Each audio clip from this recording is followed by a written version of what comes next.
आज हम एक गैर रवायती प्रोग्राम पेश कर रहे हैं। नॉर्मली हम इंटरनेशनल रिलेशंस या पाकिस्तान की हिस्ट्री, पाकिस्तान की बात करते थे। आज हम पाकिस्तान के बजट के बारे में बात करेंगे। तो आप देख रहे हैं जी आप न्यूज़ चैनल। मैं हूं आपका होस्ट अमजदता, और हमारे साथ हैं हमारी को होस्ट मिस सबा हदैत्री सर। जैसा कि हम इस वक्त एक गैर रवायती प्रोग्राम पेश करने जा रहे हैं, तो मिस सबा आज के टॉपिक के बारे में एक्सप्लेन कीजिए। जी सर, आज का हमारा टॉपिक पाकिस्तान फेडरल बजट है 2026 टू 27। और इसके इम्पैक्ट जो है हमारी एज अ नेशन पर किस तरह आए हैं। हम यहाँ पर अपने नाज़रीन को सबसे पहले ये बताते हैं कि जी जो बजट पेश किया गया 2026-27, उसमें जो अखराजात हैं, एक्सपेंसेस, वो 18,771 अरब रुपए, उसकी डिटेल हम इस वक्त अपने नाज़रीन के सामने पेश कर रहे हैं। सबसे पहले और सबसे हैवी जो खर्चा है वो है जी, जो कि हमने कर्जों पर सूद पे करना है। वो 8,054 अरब रुपए का खर्चा है। आप इमेजिन करें कि 18,771 टोटल एक्सपेंसेस में से 8,054 अरब रुपए सिर्फ सूद की किस्त अदा हो रही है। इट्स मीन कि टोटल बजट का तकरीबन 45% के राउंड अबाउट जो है हमारा, तो खर्चा यही हो जाता है। इसके बाद जी कौमी तरक्याती प्रोग्राम, उस पर 3,675 अरब रुपए का खर्चा है।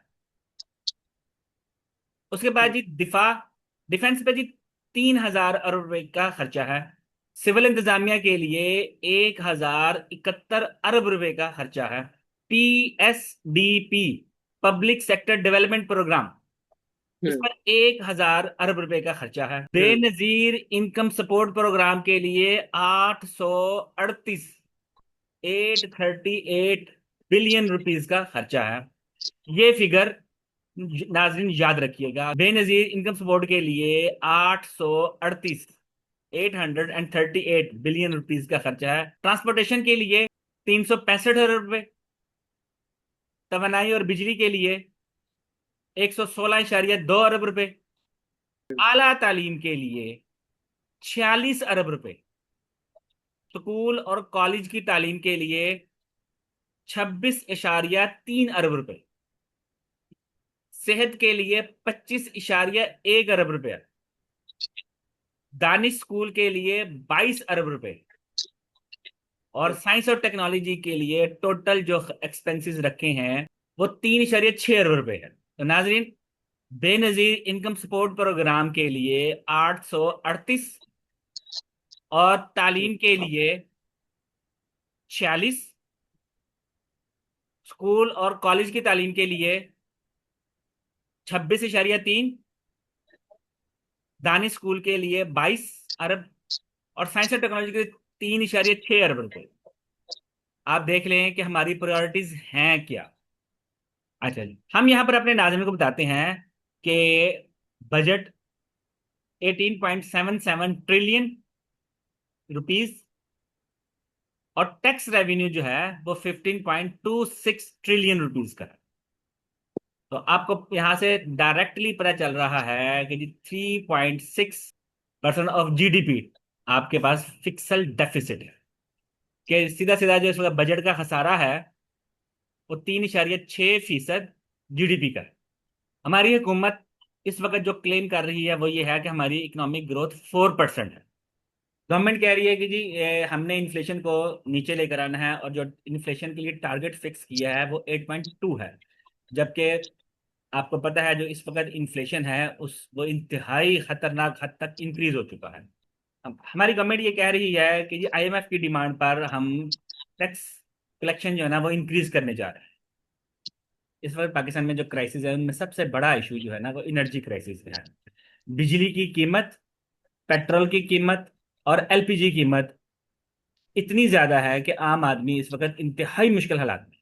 और इस पे सोने पे सुहागा ये है कि हमारे प्राइम मिनिस्टर साहब ये फरमाते हैं कि जी पाकिस्तान में हर वो बंदा जिसकी महीने की इनकम 8,483 रुपये है, वो अमीर आदमी है।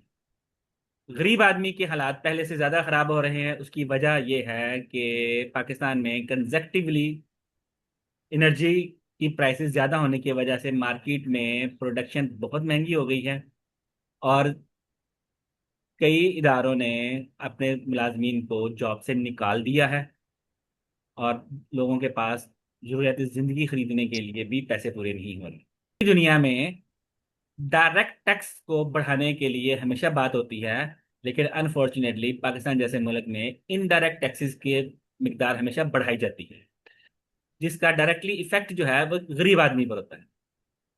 हम्म।